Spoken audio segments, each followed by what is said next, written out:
Do you want to speak English confidently in school? Watch this fun school break time conversation and learn real life English sentences used by students every day. Hi, Ria. What are you doing? Hi, Rahul. I'm eating my lunch. What about you?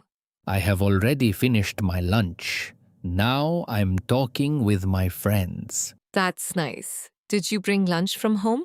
Yes, my mother made vegetable sandwiches. They are very tasty. Great. I brought rice and curry today. After lunch, shall we play badminton? Sure. I love playing badminton during break time. Okay, let's call Aman and Priya too. Good idea. They are sitting near the library. By the way, have you completed the science homework? Yes, I completed it last night. Excellent. I still need to finish it. Don't worry, I can help you after school. Thank you, Ria. You're welcome. Oh, the bell is ringing. Yes, break time is over. Let's go back to class. Okay, see you later. See you. Which sentence did you like the most? Tell us in the comments. If you enjoyed this conversation, don't forget to like, share, and subscribe to ABC English Academy. Turn on the notification bell so you never miss our daily English speaking videos.